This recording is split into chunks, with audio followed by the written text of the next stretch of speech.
Preparing to live stream. Being live streamed on Mhm. Is that your screen up there? That one's my screen. This is the mill. Which one goes, they got it? Click on it somewhere. Well. I was wanting that one to go, and then I'll pin. I don't know why it's spinning. Spinning.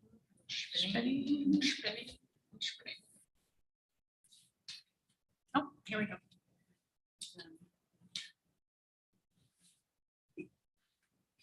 I think you're live. There's a light. I'm just thinking the two people been missing are on either sides of you, so it looks, you look very lonely. I'm trying not to get blinded if I move my head just right. Where are you getting the light from? projector. Projector, sorry. Huh? I was like, no. Like right now, you're kind of blind. I'm like, Okay, we are live on YouTube. Okay, all right. should we start? Yes. All right, I'll call this meeting, the October 5th meeting of the Lake Stevens Planning Commission to order. And we'll do it with the pledge of allegiance first. Pledge allegiance to the flag of the United States of America and to the republic for which it stands, one nation, under God, indivisible, with liberty and justice for all. All right, we can do a quick roll call. I believe we have everybody here except for two members right now. We're going to wait to excuse them until later in the meeting, see if they show up. Maybe there's a traffic issue that we don't know about. All right, and guest business. There's no one here in front of us right now, but is there anybody online that might want to speak at guest business? Anything not dealing with the public hearing. The public hearing will have a chance for the public to speak at that point, but if there's anyone that wants to speak about anything other than our public hearing topic.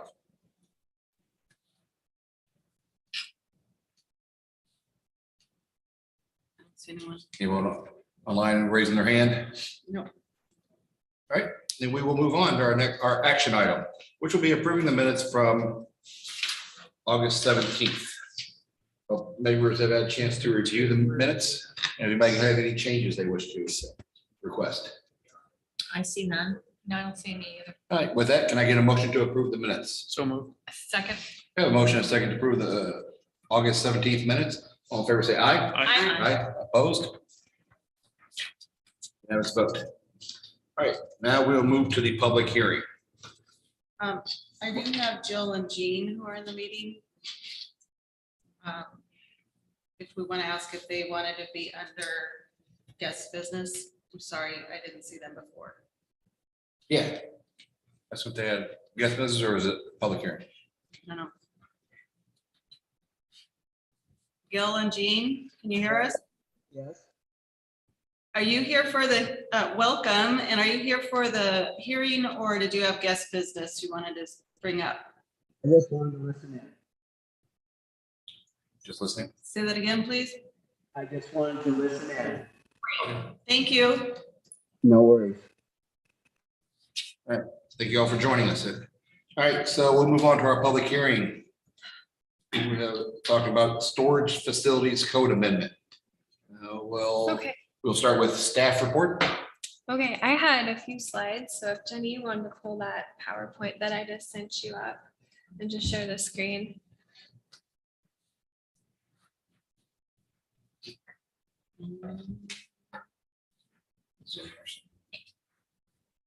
It's in Teams. What? Yeah. Oh, I don't know where my inbox went. That's fantastic. You guys see around? Yeah.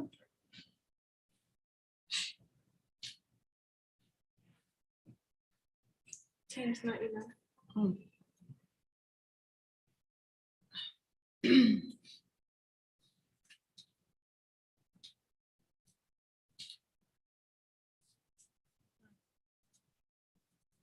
Teams under here. Microsoft Teams.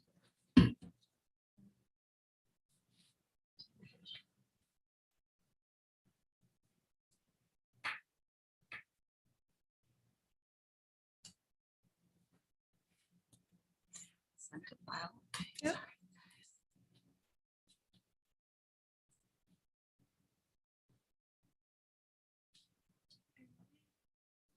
Thank you, thank you.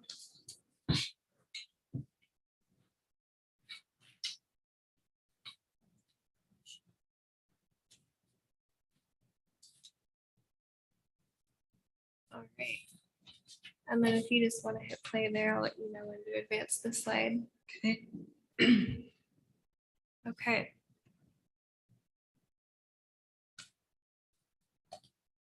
So, And Jill, I noticed last night when I was here that it's really hard to hear in this room. So if you could make sure that for the people online, that you're speaking up and into the mic. absolutely, Okay, I got thank this you. moved up. Okay, so good evening, everybody. Today we're back for the public hearing for the storage facilities amendment. Of course, we've been working on this one for the past few months. Could you move it to the next slide? So we first introduced this code amendment back in June to the Planning Commission and City Council. The early discussion mostly focused on stuff like developing the code language, and then the zones that this use would be permitted in, and then making sure that that's regulated appropriately. We had 2 work sessions with the Planning Commission that worked on the draft language. We briefed the council on it last month back in September. David included the data we obtained from Urban 3 that showed some of our tax revenue data per acre compared to other uses.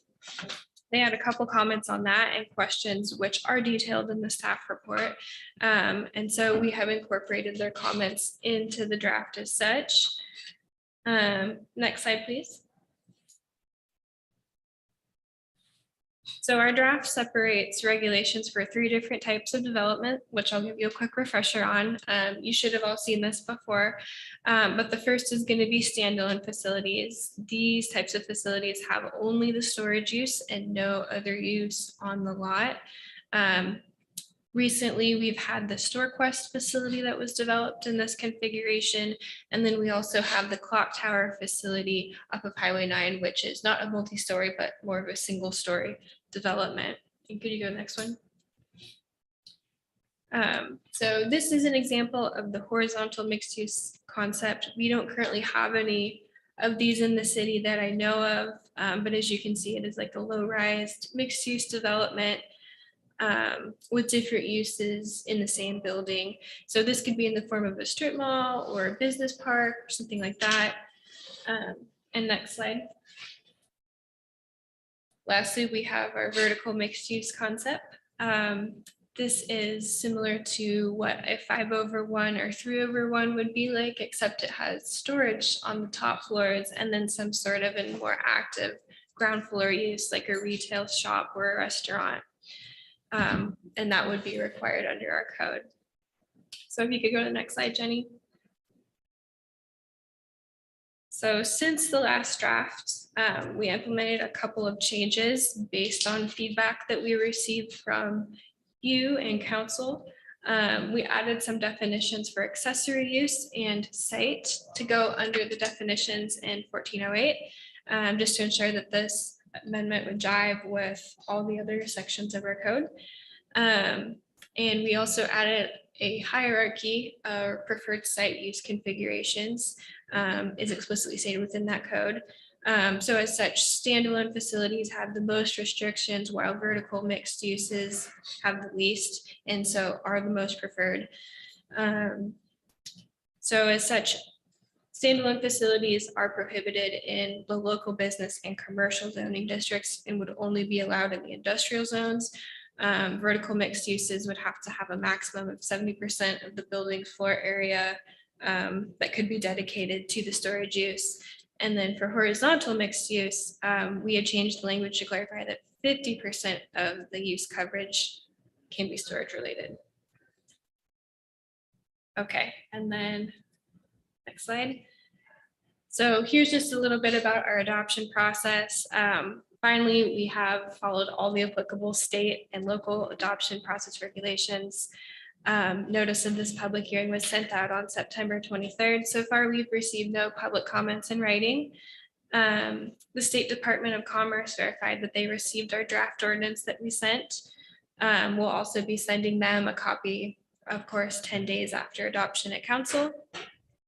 This project is SEPA exempt.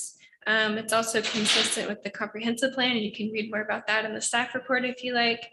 And then the public hearing at the city council has been tentatively scheduled for October 25th. Before we pass it along and open up the public hearing, Rex or Dave, did you want to add anything? No, thank you, Jill. No, I'm good, thanks. All right, are there any questions before we move on? On the spaces, like the 70%, that's our square footage. Is that the footprint or the overall of the size? When you say 70 to 50%. So for the vertical mixed use, that would be the square footage of the building. So total square footage of the building can be no more than 70% storage facility. Okay. And then for the horizontal mixed use, I believe it is the intention there was the whole site. Yeah, so there are two different things. The 70% is essentially more like a floor area ratio, like a percentage of the building. And that was the thought of the 70% was that if you had, say, a 3-story building with two full stories of storage over non-storage uses, you would be at 66.67%. And then it allows you to also have kind of like an entryway that serves that storage. So a small office or something like that, that would be allowed on the ground floor. Makes sense. Thanks. I'll just add one little bit tidbit to that. So as the council had their discussion, they sort of talked about, like the planning commission did, sort of preferences, and to prioritize or incentivize this vertical mixed use to allow for the most amount of sort of this retail type or other more intensive use. They thought to allow a higher percentage if you go vertical mixed use because you're in the same footprint, that they thought would incentivize people to gravitate to this vertical mixed use. And so that's why that percentage is a bit higher than as you see it just as a gross area of the site for a horizontal mixed use. I had a somewhat related question, actually. On page 6 of 12 of our packet, there's a bullet point that says that the establishment of the maximum 70% floor area is opposed to the previous 30% minimum for non-storage. What was the thing? They seem like the same thing to me, and I'm probably just not thinking of it correctly. I'm just curious what the change. They are the same thing. It's just as we went through the code to make sure that the language was sort of portrayed consistently, it made more sense to flop it. Got it. Okay. To talk about the storage use versus the non-storage use. Got it. Okay. I thought, But yeah, same missing. thing. Nope. I've brought this up before, but the project that's currently underway over on 92 is not held to this change, correct? That's correct. And do we have any other current inquiries into the city for storage, self-storage at this time? We've had a pre-application several months ago over in the industrial area, but I have not seen that come in for an actual land use application. So until they actually formally submit, a pre-application would not vest anyone to existing regulations. So they would, since they haven't, if we approve this and then the city council approves on the 25th, then they would have to fall under the new requirements once it becomes. Yeah, unless they submitted before the effective date of the ordinance. Sorry, I didn't mean to step on your No, thought. interesting. So we're going to be talking about the industrial district later, so. Any other questions of staff? All right. With that, I will open up for the public. If anyone in the online, because we have no one in the audience watches to make a public comment on this proposal, now would be the time.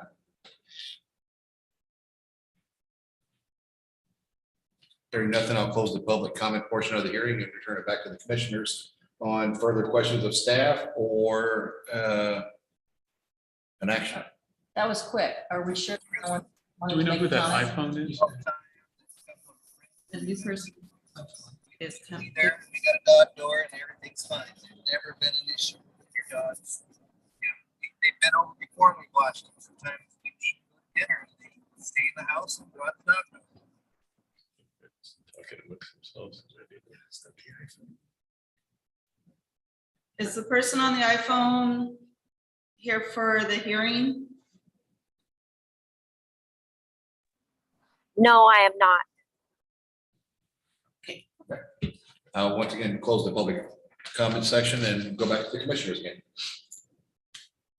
Any other questions of staff or discussion amongst ourselves? Anybody wish any changes to this or have any ideas? With that, I'll close the public hearing and go back to the commissioners on an action. We ready to approve this? Get a motion to approve the I like this. I like the direction that we're going. You know, you can always look back and wish that we had had this done prior to some of the builds that have gone around the city. I renew my concerns that every entrance to Lake Stevens now has self-storage as you come into our beautiful downtown. But this moving forward, I think is more indicative of where we're trying to head, where this will be an employment center and that people can actually work at businesses that have business instead of self-storage.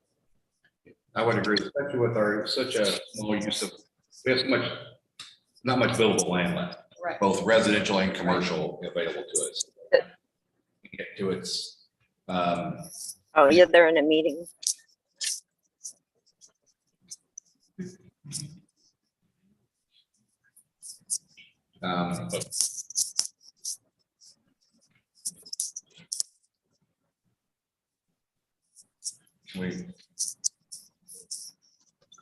There you go. All right. So I think this, you know, no code is perfect. I think this meets most of what we need and help us move forward, which still gives us people the option of building storage units because they are needed. But also it still meets with our growing of other businesses, employment, and, you know, tax base is always important too. And when the one on 204 was approved, it was because that was a really wonky piece of property. I remember debating over that one. But where these proposed sites would be are now becoming our prime real estate because we don't have a whole lot of it. So I think that this makes it perhaps more attractive, I hate to say it to other businesses, but to employers. Sure. So I would propose that we move this forward to city council as written. And I'll second that. So we have a motion to second to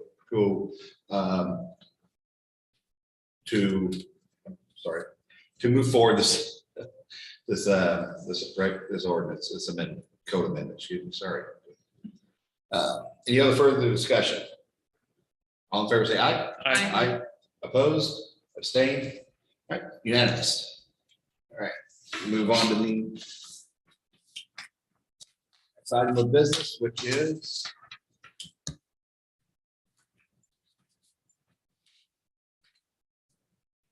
Should we excuse? I think we'll get, yeah, since we are a commissioner's report, I think now would be a great time. Thank you. Can I make a motion to excuse Commissioners Davis? C. Davis. Davis. Jay is nearby. Jay's on site. Chair Welch, Yes. can I just add as a matter of practice, if they haven't called ahead of time, there shouldn't be an excused absence, just noted that they are not present. That's true. I hate doing that, but yeah, you're technically correct. So should we make a motion at all or just? It can just be reflected in the meeting minutes that they're absent. So we'll make sure that gets mentioned in the meeting in minutes. All right. And so we'll move on to commissioners reports. And I will go around the tables here with Commissioner Davis. Nothing for me tonight. Commissioner Oxford. I attended the workshop, the city council workshop last night, where our short-term rental discussion was supposed to be decided upon with the revisions of the 3-person task force. Their own recommendation was so well received that they didn't vote on it last night. There was a full house of the same people that have come before us. And the conversation has been held over to October 25th, if I am correct, and where that's going to be placed on the agenda. 2 things of note in that discussion last night. One being that they seem to think that they're being disrespected by this being questioned, that their time invested in their conversations around short-term rentals around the lake they're finding the fact that that's being questioned offensive, which I think is interesting. The second thing is there was a comment made by one of our city council people that they are not here simply to represent the people in this room. And I'm talking about the people that were seated here last night. So somehow this has become a waterfront only issue where we've heard throughout the city that this is a city of Lake Stevens issue, and from other municipalities, a greater, broader issue. And so my comment tonight is simply that I would ask you to stay abreast of that. And if there is anyone in the city that wants to make public comment on their feelings about what we submitted, and look and see what the task force has submitted, that they have another couple of weeks to do so, and I would urge them to get involved in that discussion. My understanding when we reviewed it was that it was a citywide. It is a citywide. Yeah. But last night it became very line strong. Mm-hmm. And my concern is that we have very respected, very respectful citizens sitting in the room being dismissed again.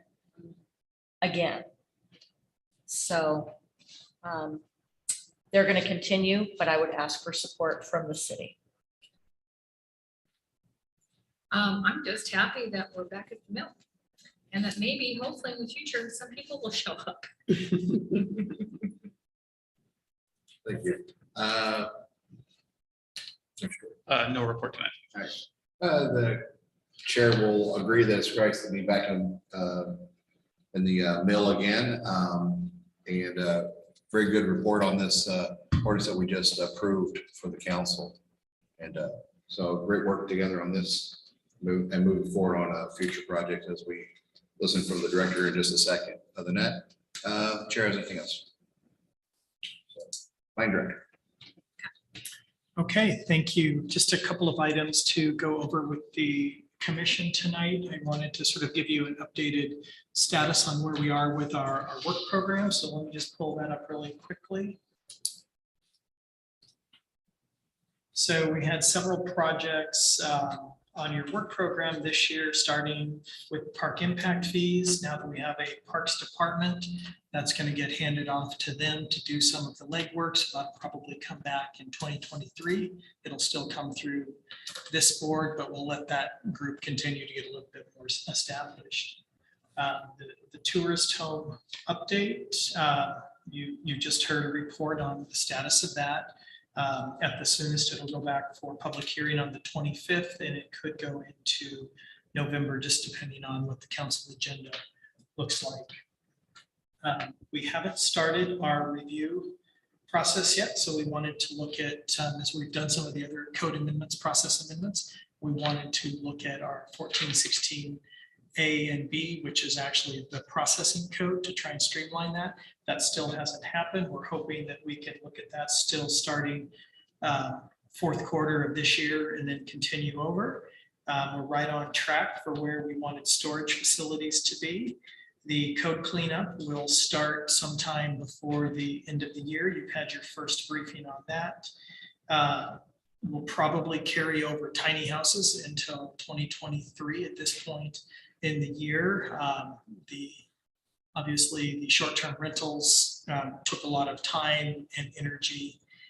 So we haven't advanced all of the things that have been on your work program, trying to systematically finish one before starting a bunch of new topics. Russ, real quick, that's the tiny house discussion. That's separate from a DDU, right? That's just, Correct. okay, I just want to make sure that everybody Yes. understands that. All right, thanks. Yep. We'll be moving the tree retention ordinance over into 2023. Streets and sidewalks, we're going to carry that over to 2023. We've just started the process of looking at what our comprehensive plan is going to entail. We have a budget to bring on a transportation analyst to do a report for the city until we set those base conditions and really work on the goals and policies of the comp plan. We thought it was appropriate to set the streets and sidewalks over until we accomplish some of that baseline data work first. As far as the comprehensive plan goes, we're right on schedule. We should be bringing that back for action. Is that in November? Yeah, so that would be your first meeting in November. So November 2nd, I believe it is. We're moving forward on our Shoreline Master Program grant as well. And that cycle to hear that should follow your comp plan cycle as well. We just need to do a little bit of public engagement, but really what we're doing is just an inventory of the lake after we've annexed, and then carry forward the multifamily regulations that you talked about last year to make sure that that's strictly codified in the Shoreline Master Program and not just an interpretive policy at this point.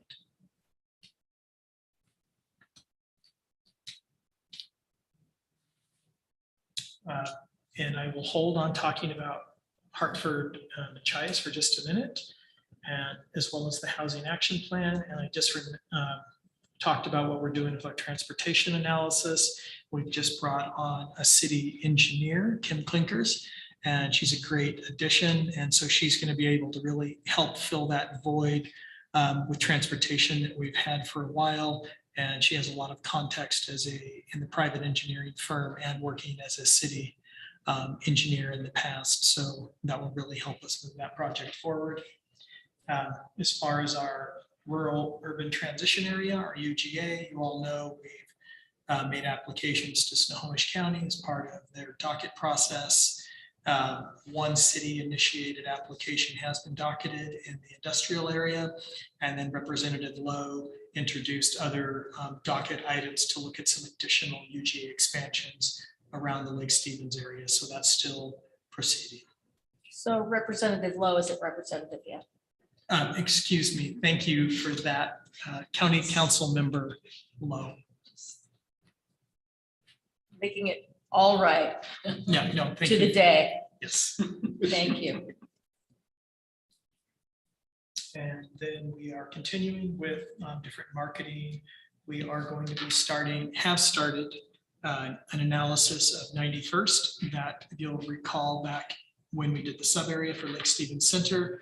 There had been a goal to make 91st into a main street. So we're moving forward before the end of the year to get a landscape architect on board, do some design concepts, bring those to the city council to decide on a preferred alternative, then which will get turned into a capital project and get budgeted as a new streetscape enhancement project in that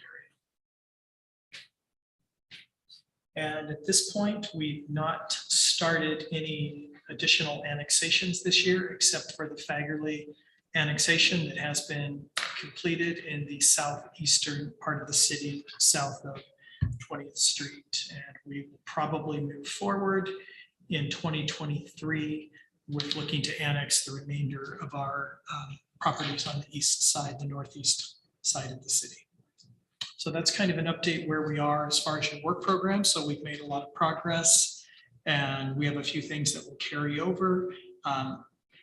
As Chair Welch mentioned, there has been a request from the City Council to have a discussion about how the Planning Commission and City Council are interacting. So we have drafted a memo working with the chair and your liaison to the city council. And we will have a direct meeting with the planning commission before the end of the year. So you can see that material around the same time that the city council does to continue that dialogue leading up to our joint meeting, either December-ish of this year or January of next year as we start to set our new work program.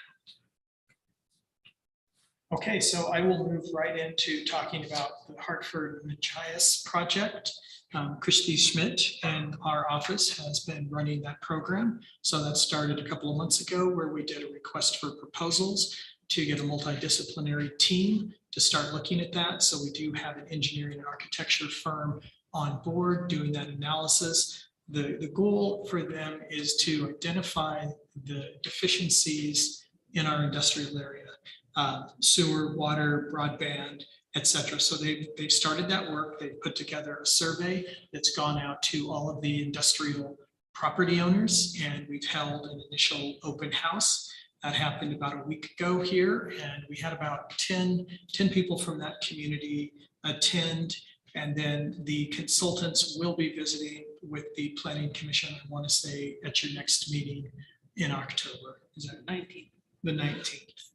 And they can give you a more in-depth report on where they are with their survey process and their basic fact-finding to this point. Is there any coordination with that report? Is there going to be coordination with PUD, sewer, and other, like the people that basically will provide the services? Yes. Right. Before we even brought on the consultant, we had started that conversations with our partner agencies to get sort of that baseline report from their perspective. So yeah, they're definitely engaged in this process. Thank you. If I may, and I've spoken with Christy directly, and full disclosure, folks, you all know that we own property down there. The issue that I wasn't able to attend, I was out of town when the meeting happened. I completed the survey. But the issue that we have down there now is that you don't have, because of the pot grow flavor that we have in the neighborhood, you don't have engaged owners such as my husband and myself, because there's no one there. And there was a theft on last Sunday night of thousands of dollars across the street from us, where someone came in and broke in and stole everything out of there. So it's kind of a ghost town. And I'm wanting to make sure that these consultants receive information from people that are actually engaged there, that are working in and out of there, that have employees coming in and out of there. So I made Christy aware, and I will make the staff aware tonight, that Dave and I will be available to you at any time, and would like to offer up our corner as sort of a place of gathering if they want to come and assess what's going on in the neighborhood, day and night, week and weekend, because it can get very dark and lonely there. And I don't want it to be missed because they haven't seen what's really going on in that area. So please allow us to be of use. Yeah, no, I appreciate that. And that is one of the initial conversations we had with them, is the existing land use pattern, and definitely bringing attention to the low intensity uses, the marijuana grows, the storage facilities. So they have that as a reference point, Right. Along with the engineering analysis. There's also a market analysis going on that can bring the economics into this, which will hopefully then next year lead us into some new zoning code standards for that area to try and enhance job production. So, Do we have rats? no, but the Sounds police very department is doing aggressive. an I was gonna say, it exercise. sounds like German Shepherds. It is a I was German gonna Shepherd, say, yes. this get a little under. Anyway, I made Christy aware of that. So please know Thank that is something that we would like to be involved in. Great. And I'm going to hand it off to David to give you an update on the housing action plan and where we are with that consultant. And they also will be coming to the planning commission in the near future to give a more direct. Yeah, and I'm going to keep it really brief, as Russ mentioned, because they are planning, our consultant team from Burke Consulting are planning to attend the next meeting on October 19th to give a little bit more in-depth discussion and analysis of some of their findings so far. So the housing action plan to date has focused primarily on the first component, which is a housing needs analysis or housing needs assessment. That's really where the city gets into and determines what its current and future housing needs are and how that will influence actions and strategies and policies that would be adopted into the actual action plan. So they are almost entirely done today. We had a discussion with them just this afternoon. They're hoping to be done by, if not the end of the week, early part of next week for a draft for staff to review.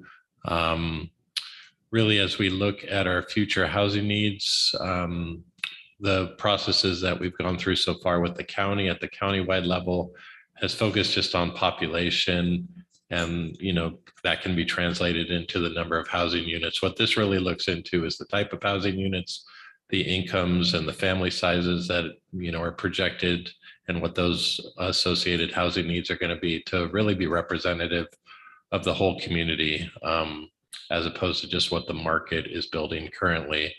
So we look forward to sharing some early information from that analysis at your next meeting on October 19th. They're also working on some of their early components of their public engagement, including what's called a story map. It's essentially an interactive set of graphics and maps. It's really easy to scroll through. It's GIS based.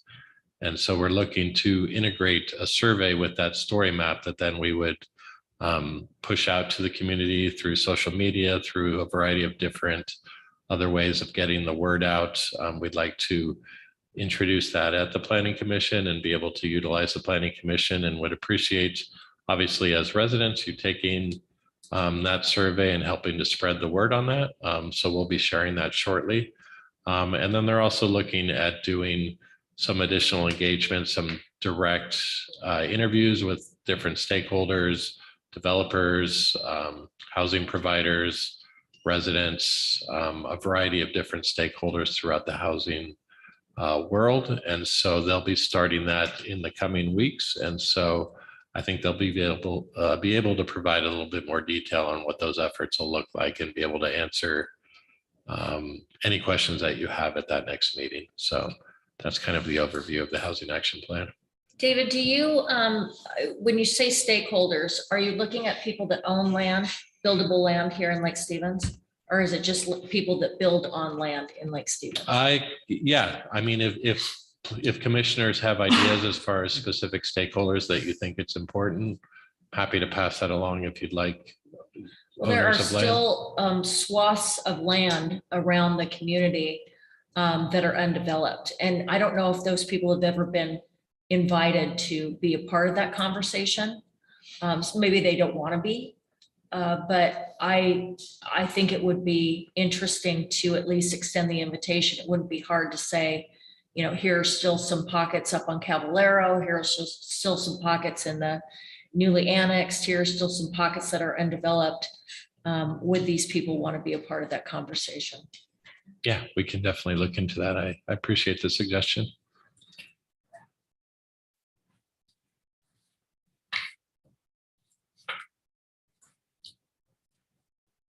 All right, that's all I had on the housing action plan. Anything else from the directors? No, unless there's questions from the commission. Oh, I just was wondering, are we going to do then 2 meetings in November and 2 meetings in December? Or are we just doing 2 in October and 1 in 1, or what are we doing? What's the schedule look like? I think at this point, it's looking like it would be 2 in October, likely just the 1 in November. We don't have anything on that would require the second meeting in December. Okay. I need to look at the schedule a little bit more as far as a second meeting Okay. in November, but the default would probably that we'd be able to, November 2nd would be the comp plan public hearing. We've had obviously a number of work sessions on that. Okay. There aren't any changes that aren't consistent with what was discussed. We did end up, as far as our sweltering map amendment discussion, are just recommending that the citizen initiated map amendment be expanded that one property to the east, so that it would still be on the west side of 106. And we're not proposing any amendments, map amendments beside that. We think it's more appropriate to push that out to the periodic update so we can take a more holistic look at the city. So we don't anticipate there being a whole lot. So there are a couple of items, I think at least one additional item that we'd be able to have on that November 2nd meeting that would probably preclude the need for a second meeting in November. Got it. Okay. I have a, Go oh, go ahead. ahead. No, you go ahead. I have a quick follow-up to one of Russ's, Director Wright's comments on 91st. Any improvements there that shut down many of the businesses? The repaving project that they did a couple, 3 weeks ago?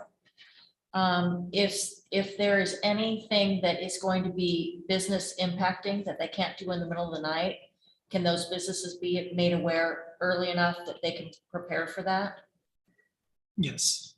Okay, I appreciate that. I just happened to know that there were some upheaval with this last go around. Once I guess as maybe look into the future more, probably, maybe a year or two away from us. Once the 9204 project gets to its conclusion, are we looking at possibly looking at that sub-area plan again? Because that's going to obviously change what can possibly go in these areas and what's going to be available for new businesses, or is there any talk about redoing that or looking at it again, at least? I think our intent as part of our next comprehensive plan update, we will be receiving grant funds this year from the Department of Commerce. Actually, we've received quite a few funds to do some of our long-range planning, which we haven't had available for a long time. So with that, we will be able to open up the Lake Stevens Center plan, if not the 20th Street as well, to sort of reevaluate as we do our major land use update, any trickle effects to those plans. So that's the intent. All right, great. So it might be kind of interesting to see how that's going to affect current and then, possible future businesses, since the last plan was before we introduced the new roundabout. Yeah, definitely it'll impact traffic. All right, great. Is there any other questions of staff or any other questions of the commissioners? I only have one comment. Commissioner Cronin has texted me that he had emailed earlier that he was not going to be here, and it was confirmed. He's sorry to miss our meeting. Okay, great. If we can take a motion then to excuse Commissioner Cronin. So moved. I'll second. All right, a motion second to excuse Commissioner Cronin. All in favor, say aye. Aye. Opposed? All right, as approved. And with that, is there anything else from staff? No, thank you. Thank you. And anything? With that, can I get a motion to adjourn? So moved. Second. We have a motion and a second to adjourn. All in favor, say aye. Aye. And we are adjourned. Can we go see the Thank you dogs? all. Yes. Want to see it? Hey, Russ, have you heard who's replacing